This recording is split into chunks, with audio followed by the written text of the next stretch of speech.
Hi, everyone. It's great to see you all here. Let me make sure this is the correct agenda. And as Joe mentioned, I'm going to be talking about Secchi disk and phosphorus and how to collect them. Yeah, so that's what we're doing here. What you see on the left is a Secchi disk, and then on the right is a newly sampled phosphorus bottle there. My name is Erick Elgin. As Tamara mentioned, I work with MSU Extension and I help lead the Cooperative Lakes Monitoring Program. As volunteers, if you have been in the program for a while, you get some emails from me as reminders throughout the season and updates and other things that may be nice to have and know throughout the sampling season and in the winter season. If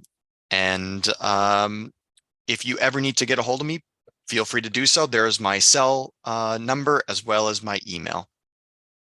All can be found on the mycore.net website.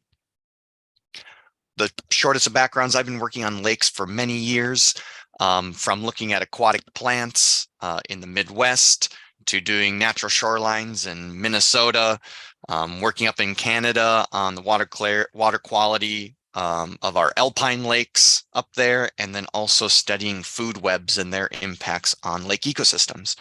And now with MSU Extension and with the Cooperative Lakes Monitoring Program, I get to continue to work with lakes. I love that I get to work on lakes across the state and communicate some best practices and how to monitor and what does the data mean and all sorts of things. So now let's get into Secchi disk water transparency.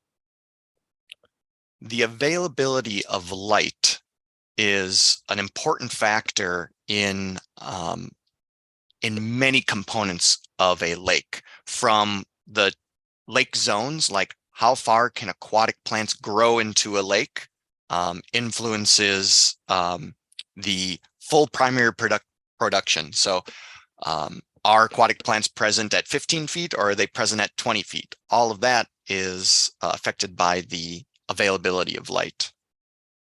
Sorry, my computer is doing something funny. There we go. Also, where and how much algae and so on and so forth.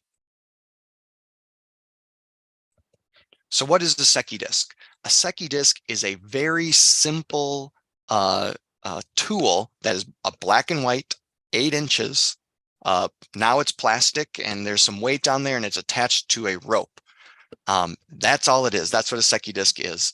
It was originally created back in the 1800s to measure the water clarity of the Mediterranean Sea. And since then, it has now become one of the most common measures in lakes around the world, and still presently done to study how much light is in the water and how it changes through time. So how does that happen? So you take this disk that has that's on a rope that has measurements, and you lower it into the water. You lower it into the water until you can't see it anymore, and that's essentially your Secchi disk water transparency. So the idea is, if you have less suspended materials and you have clear water, the disk can be seen further down into the lake. On a lake that has, say, more algae or more suspended sediments, or in some lakes that are tea stained or look like root beer, that's where the water clarity isn't very much and the Secchi disk disappears fairly quickly.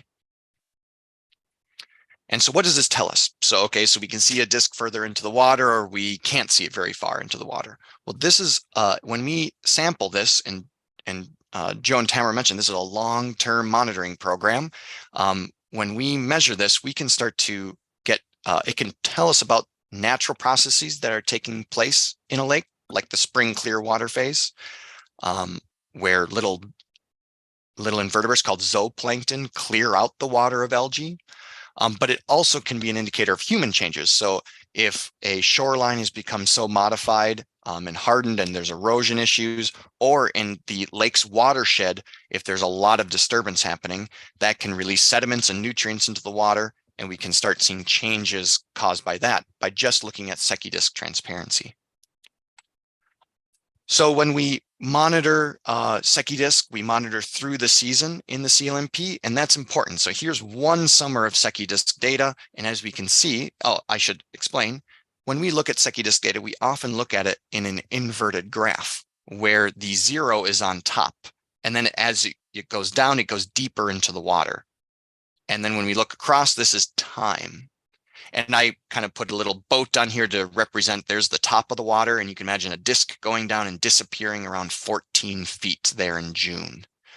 And so now when we look through time, we have this interesting curve, a distribution of water clarity. In May and June, water clarity is pretty high, but July and August, it goes quite low, where it then rebounds a little bit in the fall. And so this is an interesting thing. It can really help you put data to what your eyes are seeing, which is important to then understanding the lake a little bit more.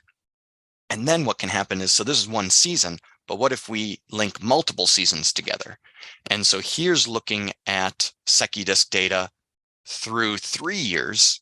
And you can see, again, this inverted graph. We have our boat on the surface of the water as Secchi disk data is in May of each of these years, 2020, 2021, and 2022, we have really great water clarity, almost getting to 25 feet until that disk disappears. But then it goes down, and we have this repeated look at what water clarity is doing in this lake. And this can really help us, because even if nothing is exactly is happening right now, we're creating a baseline of data. And so if management starts, or if some changes happen on the lake or around the lake, we can see if this data, if something changes in the lake. And of course, now, because this is 50 years of data, here's an example of a lake that has been collecting on and off since the 1970s. And you can see how a lake can change dramatically through time. So these are now summarized historical trends. So let's, for example, in 1981, on average, the water clarity by Secchi disk depth was around 4 feet on average for that summer. And so in the 70s and 80s, it was the disk would disappear very quickly before 5 feet. And so there was a lot of algae, a lot of suspended sediments in the water column. But then they took action in the 80s and on the lake, and now they can see with data, not just with our eyes, but with data, that their management actions truly worked. They improved water clarity from a eutrophic state to a mesotrophic, and sometimes even oligotrophic. Now those words, I just quickly threw out there. I'm going to talk a little bit more about those in a moment, but Paul Steen, when he talks about chlorophyll A, will also be talking a little bit more about what those words mean. So now let's get to the protocol. So first, a little background on our protocol and some of the rules. Our CLMP sampling has a few requirements for timing. So we like to evenly space the monitoring through the middle of May, so right around now, to the middle of September. And we want it evenly spread out because, well, I'll show you here in a moment, but mainly because if you put it all into May, it doesn't give you a glimpse at what's going on throughout the entire season. And then along with evenly spaced monitoring, we like at least 8 measurements. That's our rule, that we need 8 evenly spread out measurements, about evenly, it doesn't have to be perfect, where we can then summarize your data and give you estimates of what trophic level you're in. And that really equals out to 1 week or every other week. And why do we do that? One of the reasons is because algae are quite dynamic in a lake. We don't just get them in August. In fact, there's tons of diversity within our algae, and they change throughout the entire season. And so just in an example, what this is showing, these are our months of the year, so January, February, March, and you can see there's ice cover, so there's not a whole lot of algae growing underneath the ice. But once ice breaks up, we have different algae that increase in biomass in a lake. So for example, here in May, which we're in right now, this is our water's cold, our water's still mixing and nutrient rich. And so there's a certain type of algae called diatoms that love life right now and are reproducing. And we have high amounts now, but that decreases as the water warms up and certain nutrients go away and all sorts of things. And then other algae take over from there. So our protocol. So our sampling is done at the deepest location of the lake. That's for Secchi, for phosphorus, for chlorophyll, and for dissolved oxygen temperature. The reason for this is a consistent measure that we use across lakes in many studies to get an understanding of, in general, what is happening to the lake. If we were collecting Secchi disk data next to an inlet, for example, we would be collecting data on what sediment might be coming into the water, suspended sediments. So we don't want to ask that question. We're asking, in general, what is happening in the lake. And so that's why we go to the deepest location. And what we do is we get close to the deepest location, we drift in. We don't want to put our anchor down exactly where it is because sediment might kick up and block the visibility of light and then the disk. And so we drift our boat approximately over the deepest location of the lake. So where to monitor if we need to, since we need to drift over the deepest location, how do you know where the deepest location is? First, you can go to our mycore.net, go to lake monitoring, and then in CLMP documents, we will have your lake. So for example, here's Cedar Lake in Alcona, and we have the lat long, which will guide you to the deepest location. Also, to help with this is you can look at the Michigan DNR has a lot of lake maps. Not all of our lakes have this, but many of them do. And you can see right here, the deepest location is 25 feet. If you are looking for DNR lake maps, you can type in Michigan DNR lake maps into a search engine of your choice, and you should be able to get to it. And you'll search by county and then lake name. Also, sometimes these measurements might be off, the lat long might be off, or let's say there isn't a good map. This, by the way, is called a bathymetry map. Feel free to contact us and say, I think your measurement is off. The deepest location is actually over here. We'll do some investigation and we're willing to make adjustments, especially if you're a new lake. And if you're a brand new lake into our system, we oftentimes won't have the deepest location yet. So we are happy to work with you. Okay, so we find ourselves now, we've drifted into the deepest part of the lake and we're stationary or mostly stationary. Now it's time to begin. So slowly lower the disk until it disappears from view. So drop it into the lake. As you see it, it'll start to get harder and harder to see, and then it'll disappear. At that point, note the depth of the water at which the disk disappears.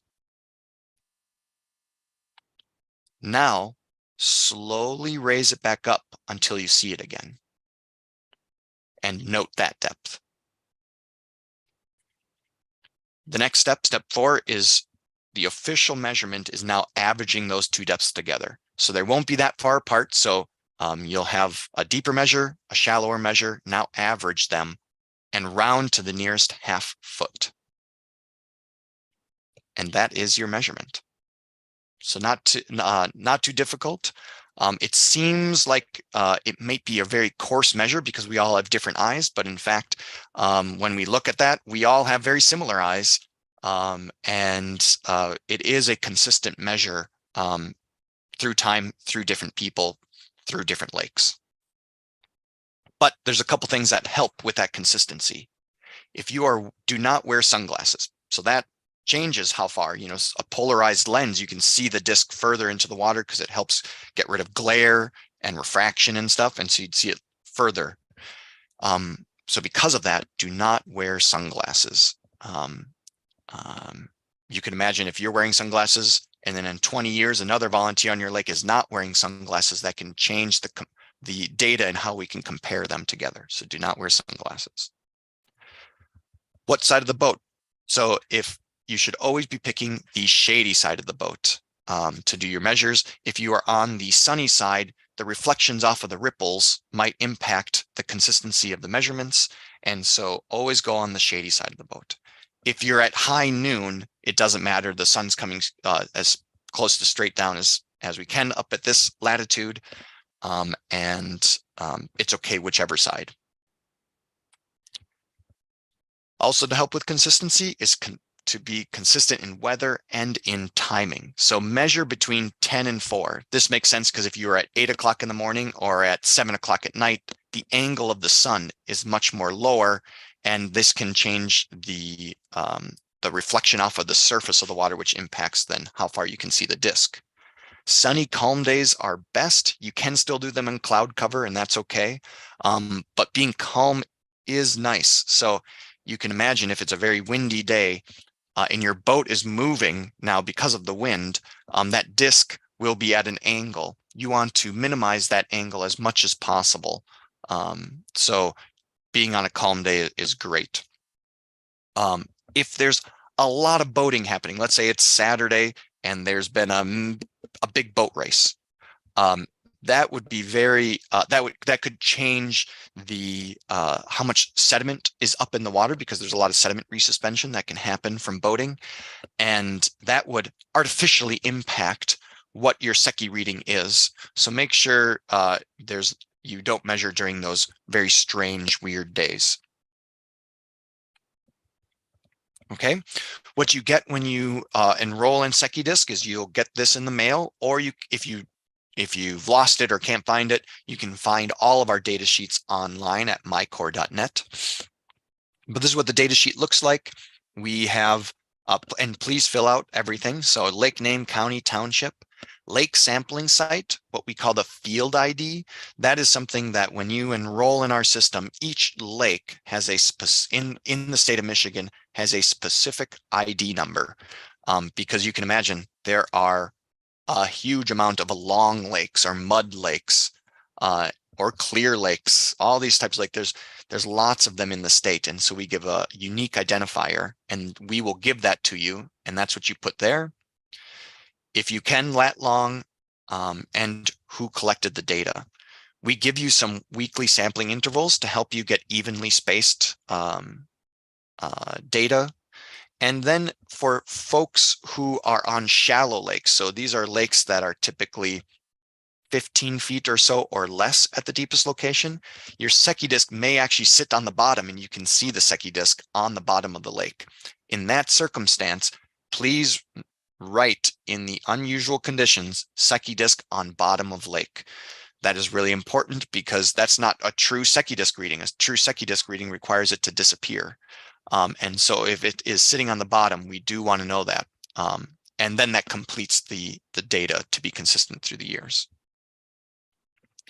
On the back side of the data sheet, we ask you to draw where you draw your lake, or paste on a map, to have a picture and put on the map on the data sheet, and mark where you collected at the deepest location. And then we have data entry and data sheet turn-in protocols.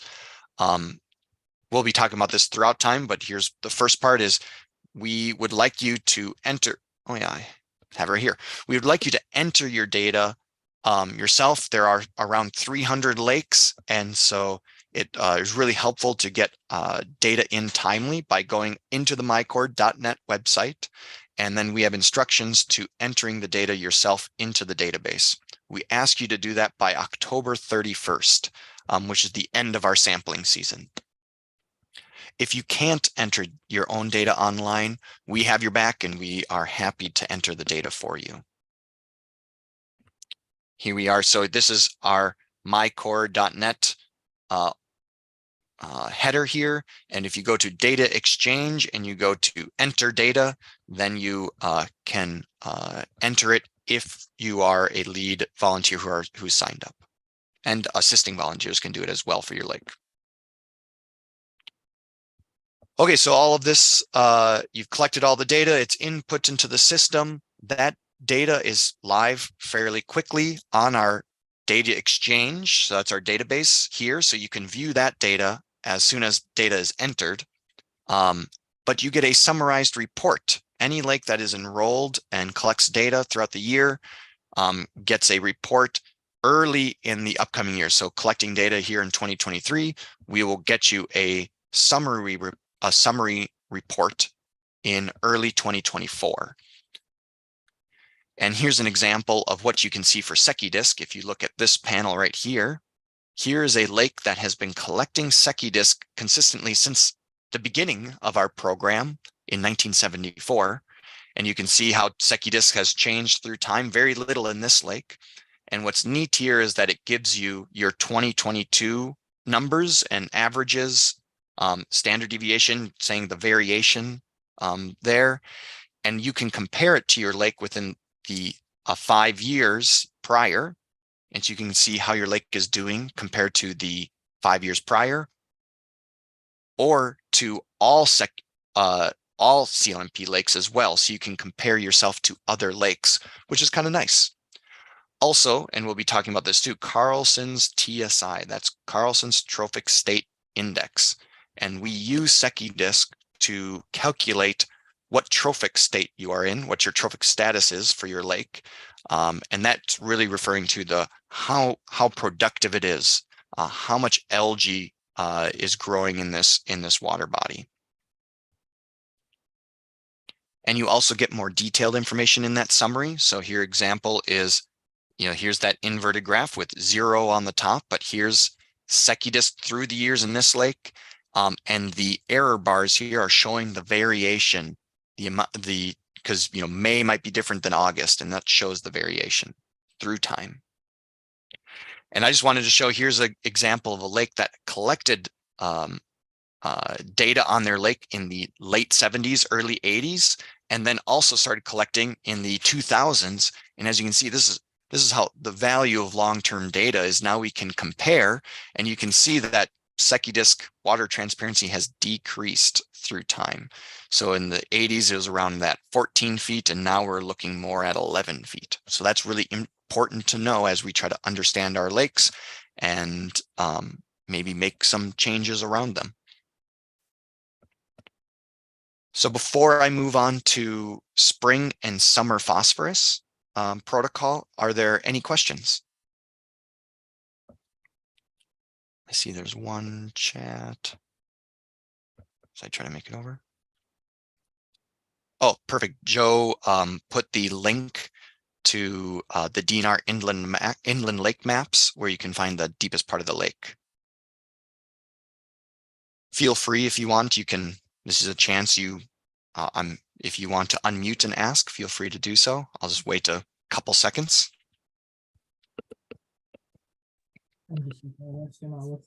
Okay.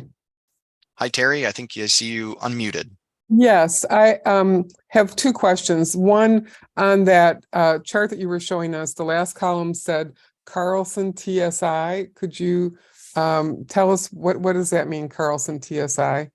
Carlson's TSI is Carlson's Trophic State Index, and that is a calculation that we use. We use Secchi data, summer phosphorus data, and chlorophyll data, and that and then we put into an equation that spits out this a number that falls into a continuum that tells you, are you a very productive lake, that's called eutrophic, or a lower productivity lake, which is oligotrophic. And we're going to I have some slides at the end of phosphorus where it explains that a little bit further. Okay. And then Paul goes into detail a little bit more about how that data is used to get there. So it's a way to summarize our data. All right. And then my question was, would you please talk a little bit more about the actual averaging that you were doing? Because that's not how I was taught, and that's not how I've seen it done. So it does make me wonder about our data over time. So averaging it, so we do an average over the season. No, I'm sorry. When you're actually taking let me be more specific. When you're actually taking the measurement, you said you wait until you see it disappear, and then you bring it back up. Can you talk about that more? Yep. So that's a standard protocol across many different long-term programs or monitoring programs, not even long-term. And what we're doing there is calibrating the eyes a little bit to get a more accurate measure. Where it disappears and then bring it back is where we're pretty much calibrating our eyes to get a more accurate measurement.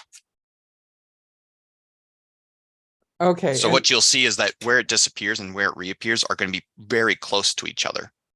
But that's where we pick up. Yeah, that's how we get a little bit more accurate. And I don't believe that it's been done that way on our lake, even though we have very long, many years of collecting data, so. It'll Okay. be interesting to see, I'm guessing that difference, because I'm assuming you were collecting it with having it where it would, once it goes out of sight, that's the measure. Correct. It's going to be very, very close. So, and we can talk about it a little bit more offline, and we can take a peek at some of that data too, if you'd Okay. like. Thank you. You're welcome. Jim, I see you have your hand up.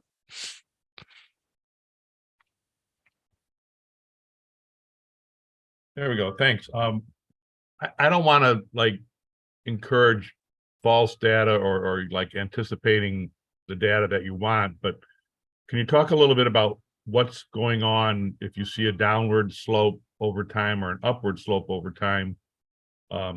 Good, bad, or just indifferent, and try to figure out why that slope is going that way. Yes, a slope is the way to look at your Secchi disk through time. So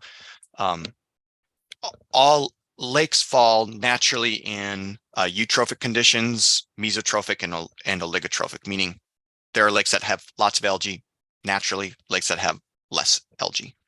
And so there's nothing necessarily good or bad about just a single measurement. But now let's say you have been looking at your lake through time and your lake suddenly gets clearer. Well, so we would have to ask the question, maybe that's good. But also, what else could it be? Especially if it's dramatic. So for example, it could clue us into when zebra mussels invaded a lake. So zebra mussels are filter feeders, and they can grow in such large biomass and filter so much water that they strip the algae out of the water and make the water more clear. So Secchi disk can show increasing water clarity can show us that. A slow gradual increase in water clarity can show that a lake is moving away from being loaded with nutrients that end up having more algae. And so if a lake is improving its watershed with best management practices or its shoreline practices with more natural shorelines, you can actually might see an increase in water clarity there, but it'll be much more gradual. Now, if you see a decline in water clarity, that could mean changes at the landscape level. So around the lake, maybe it's becoming more and more developed. Maybe, as Joe mentioned, that kind of timeline of what can happen on a lake could have gone from a summer cottage where people mostly were only there for a couple weeks to now most of the population living there year round. That means usually that means more impervious surfaces, less vegetation on the shoreline, more hardened shorelines, more erosion, more nutrients getting into the water, and all these things that then will start to decline water clarity. And so that could show that. And so those are just a few things that could do that. Now, of course, long-term monitoring is important. So if you see one year that is lower water clarity than others, we have to make sure we have a couple more years to see if it's a trend line, or let's say it was a very rainy year and that's what caused a decline in water clarity.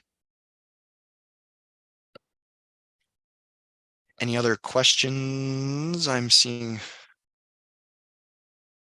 Perfect. Joe, are you in the chat answering those? Are there any others that I need to answer? I'll answer in chat. You can continue. Thank you.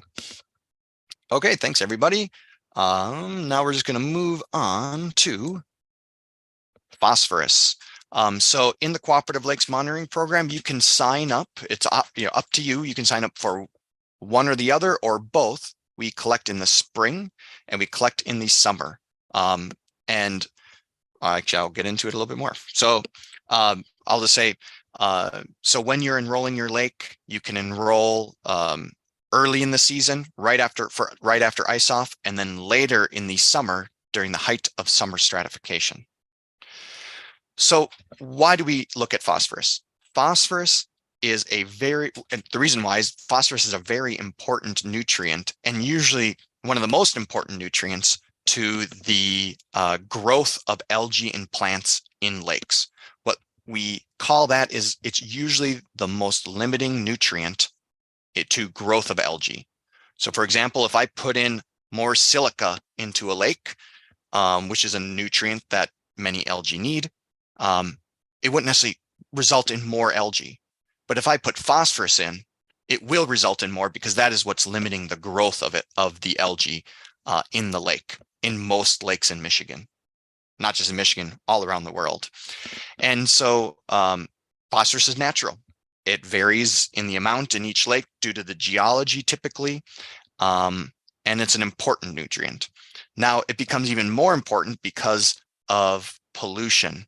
Our activities along the water's edge and in the lake's watershed release phosphorus, and it can enter into the lake through runoff or groundwater or from streams, and that will increase the phosphorus, which increases algae and plant growth, and we call that cultural eutrophication. So in that regard, excess phosphorus leads to excess plant and algae growth, which has consequences. Some of those algae might be harmful algal blooms. You may have heard about those from the Toledo water crisis in Lake Erie. It has reduced aesthetics, which then impacts and reduces our economic value of our properties. It can also, when you have all that life growing in the top of the lake, it eventually dies and falls to the bottom, and you can get reduced oxygen levels at the bottom of your lake, which now impacts a whole lot of other things, including what fish can grow in that lake. And so cultural eutrophication is a big problem. And here, for example, this is the classic picture from the National Oceanic Atmospheric Administration looking at Lake Erie and seeing these giant algal blooms, some of them that can produce toxins that are impacting our health, our pets' health, and any animal that uses the water. And much of the biomass that is here for this algae and this cyanobacteria is due to a large amount of phosphorus that's available for its growth, along with other factors. So this data is, because of those things, collecting phosphorus through time is very valuable. So here's from our summarized lake reports.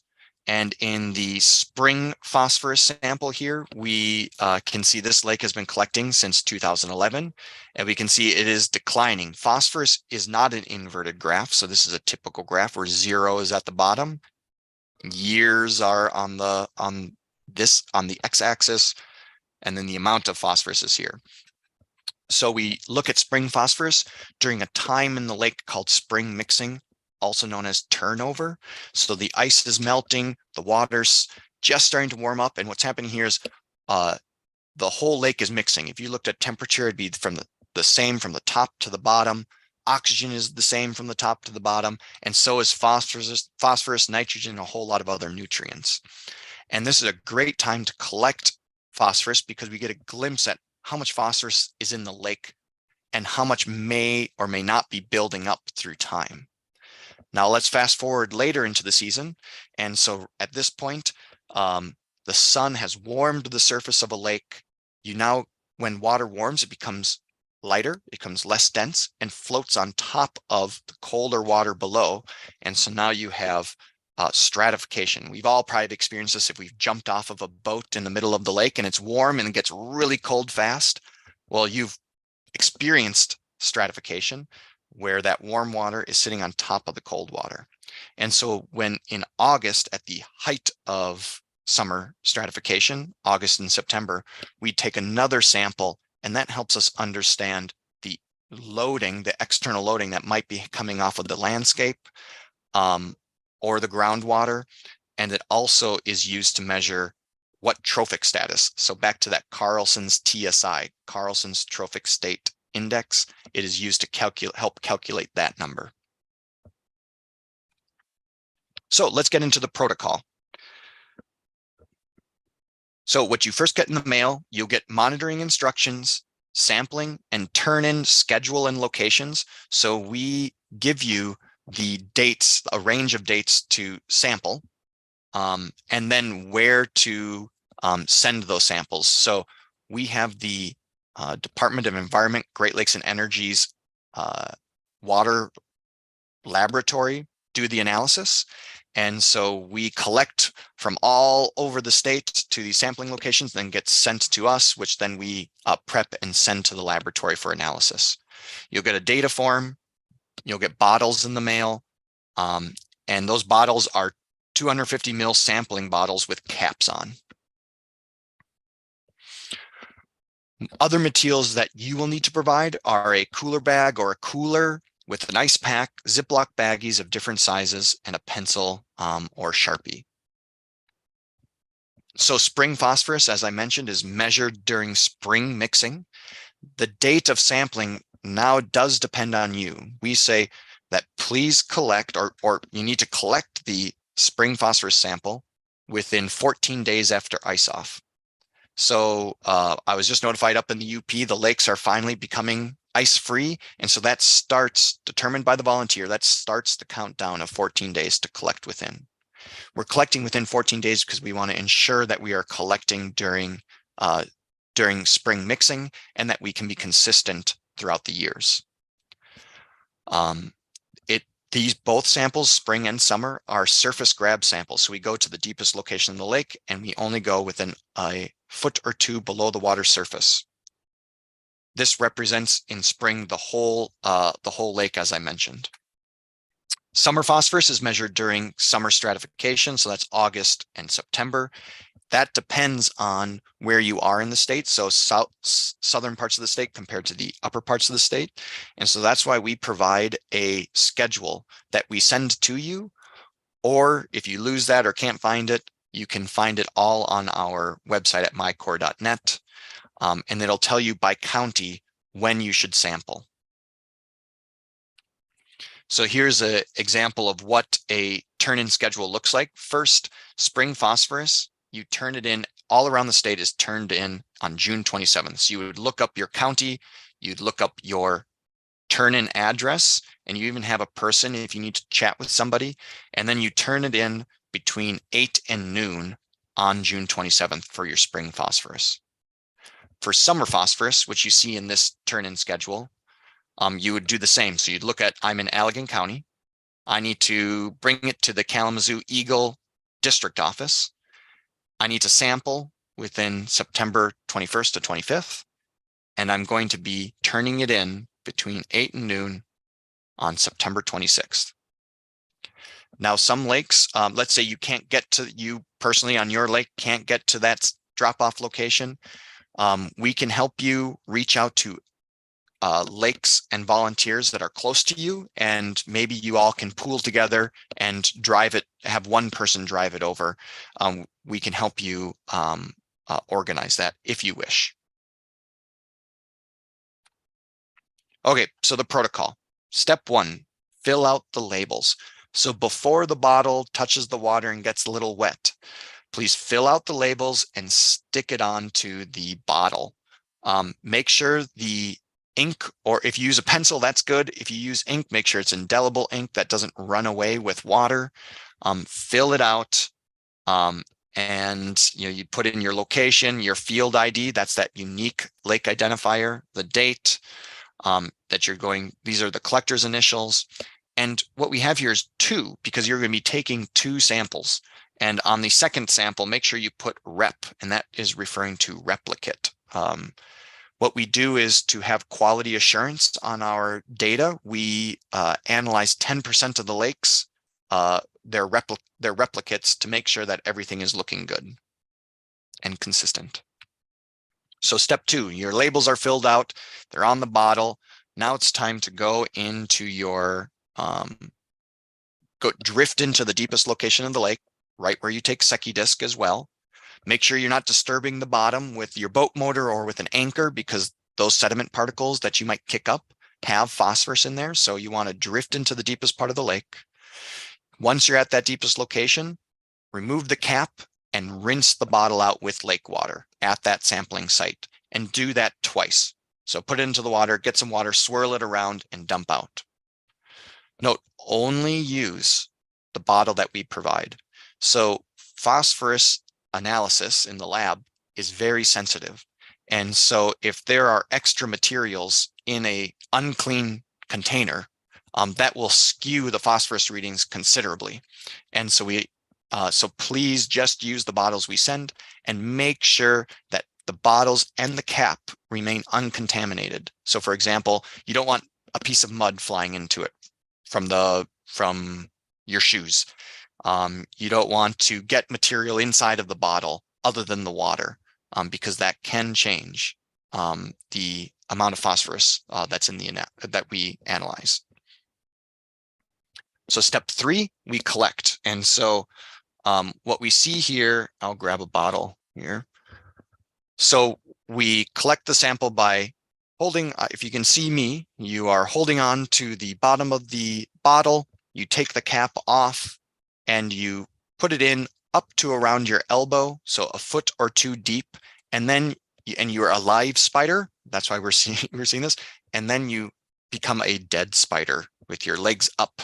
You're holding the bottle down here, not up at the cap, which can contaminate the sample. So that's why we ask you to hold it here. Water fills up and you can close the cap, and now do that for both of your samples. We end up freezing this, or you will end up freezing this sample soon after collection. As you know, when you freeze water, it expands. And so what you do at this point, so now you have your bottles and you release some of the water out to be around 3/4 full.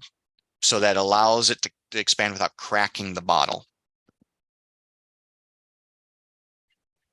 And step 5, so now you've collected the water, you've emptied out some of the, you've emptied it out to be 3/4 full. Now you are placing in a labeled bag that has the date, the lake name, and what it is. And you put everything in there and put it in your bag with the cooler pack, or ice pack. Step 6, please fill out those data sheets. I'll show you what those look like. They're very similar to Secchi. Fill them all out, fold them up, put them into the baggie, into another baggie, and then put those in with your samples. This is what the data sheet looks like. So please fill out the lake name, sampling location, that's that unique identifier, who collected. If it's spring phosphorus, we're asking you, please fill out the date of ice out. So please note that in your calendar so that you can let us know. And then your date sampled. We always like notes, so if something strange is happening, please write unusual conditions, or you can write a comment like, "Hi everybody, this was a lot of fun."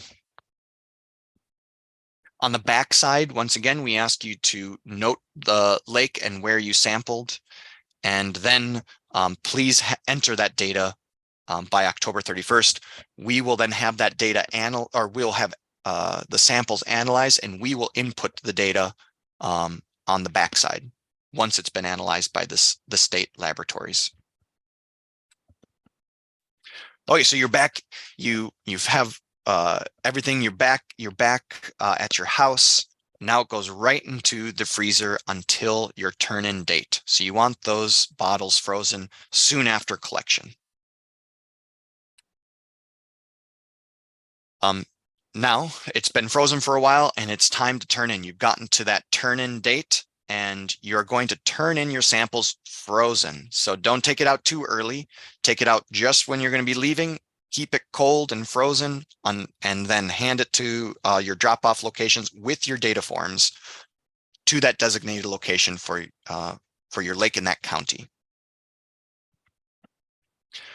So I just want to talk about some common reasons that we reject some samples. So if the samples were collected at the wrong time, if you collect it a month after ice off or 2 months after ice off for spring, we will reject that sample. Now, as many of you know who had signed up for spring phosphorus, you would have gotten messages from me because we were in a very strange year. Some of our ice off was in January, which is much earlier than we really ever experience.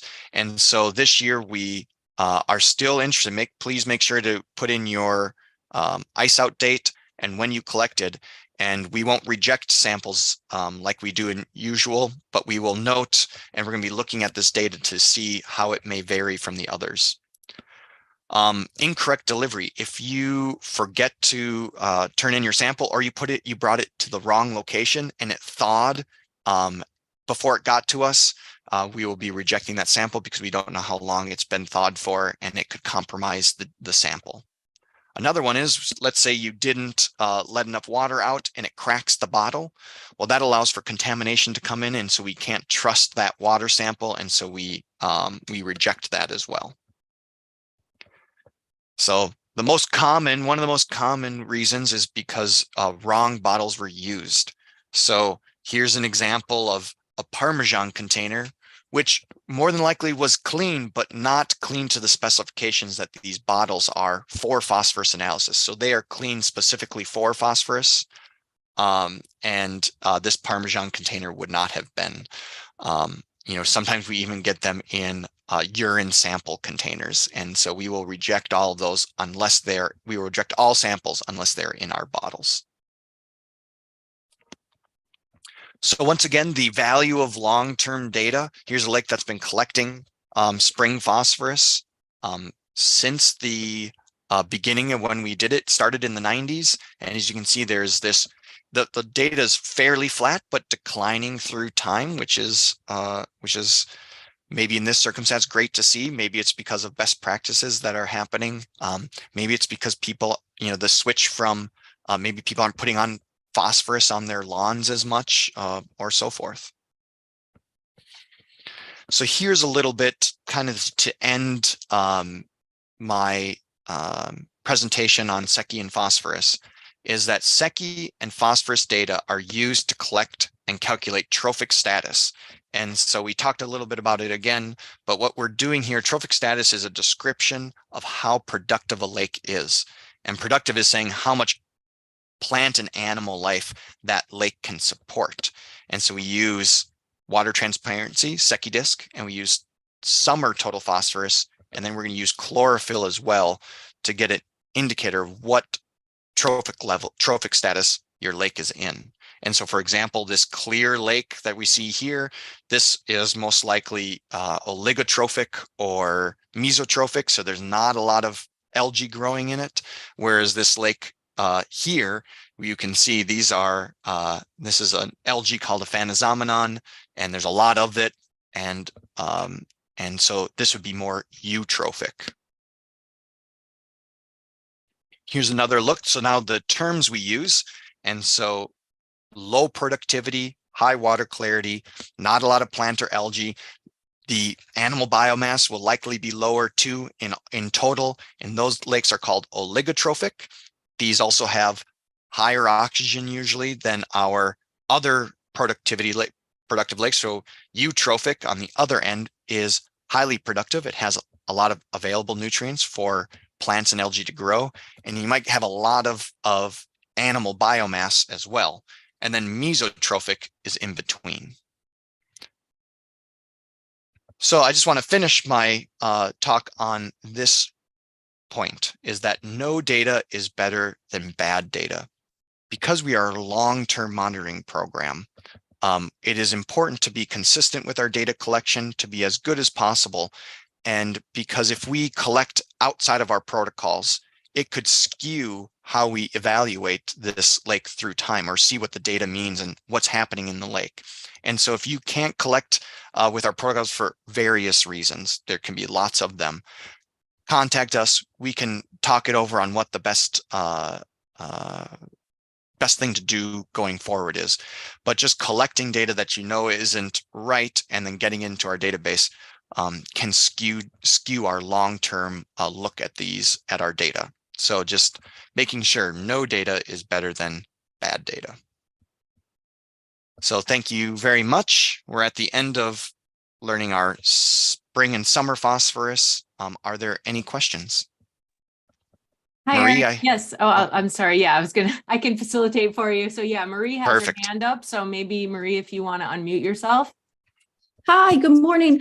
I have a general question. I did get my spring phosphorus sample, but I'm wondering, on my lake, people don't tend to put in their docks or boats until pretty close to Memorial Day because the lake level's so high. And so I had to do some tricks to get the sample, but do you have any advice or tricks for just how do you get your sample when it's hard to get on the lake and you have a large lake, so you can't get in a kayak and go that distance? I don't know. Do you have any advice for that? Yep, this is a challenge across the state. And yep, so I'll just repeat what you just mentioned. So for a smaller lake, it's oftentimes collected by kayak, canoe, or a smaller boat that we can quickly get into the water. I've talked with other lakes, so this is the one tip I have, is that oftentimes the first group of folks who are on a lake soon after ice off are anglers. And so I've known a few volunteers who have let me know they actually go to the boat ramp when they know anglers come in, and they say, hey, can you take me out to this location? So I can collect this sample. This is what it's for. And they say it's wonderful because they meet some great people. They appreciate it. Everyone says yes, usually. You can build a little bit of a connection with the angling community along with the riparian community and others. So that's one thing that I could say is a tip. Or I guess, there's waiting at the boat ramp, but then there is, reaching out. Maybe there's a Facebook page within the Lake Association, and what you're trying to do is who is putting their boat in, and hopefully you can get some people there. Thank you.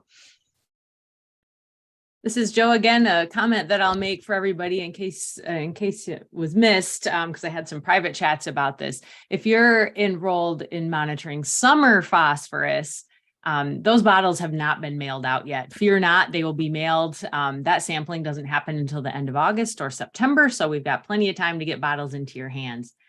And Eric, there's a question from Elizabeth. She asks, is it better for water to be more productive or less productive?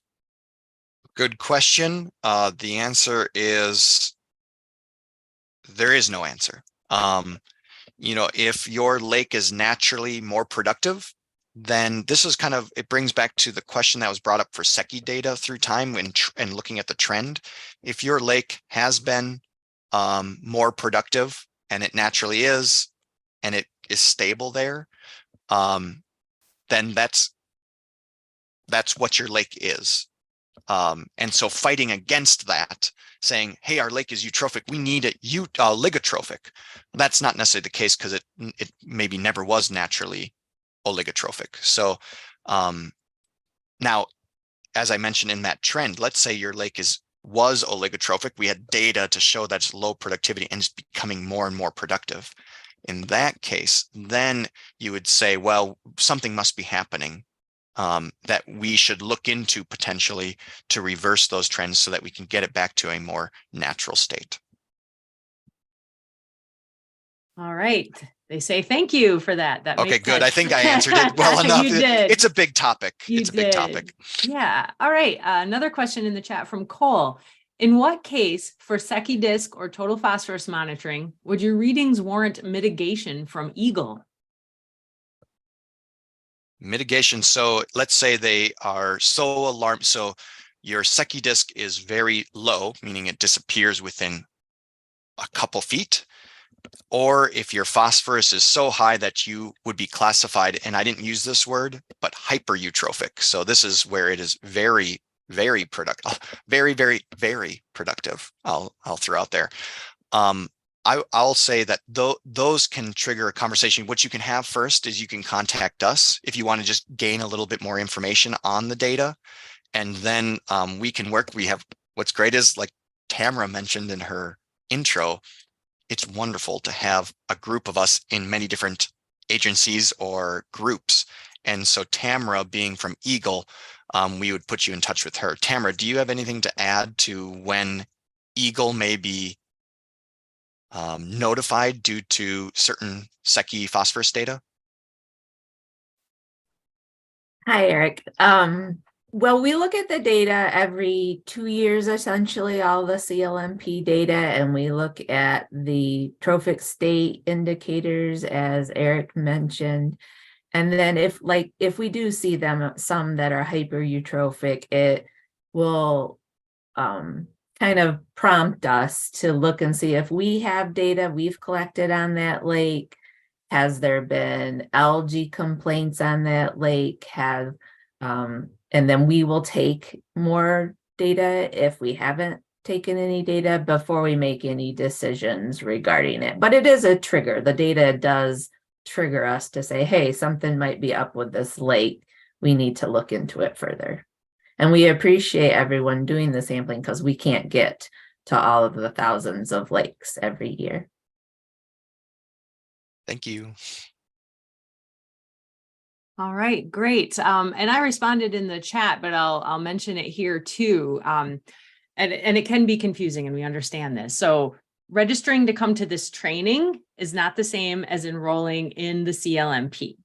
We always offer the training for free to anyone who's interested in joining. But if you want to actually enroll your lake and get the supplies and get data into the system, you have to go through our enrollment program. And I put the link for that in the chat. And that's where all the instructions are for signing up. There's a small fee associated with every parameter that needs to be paid.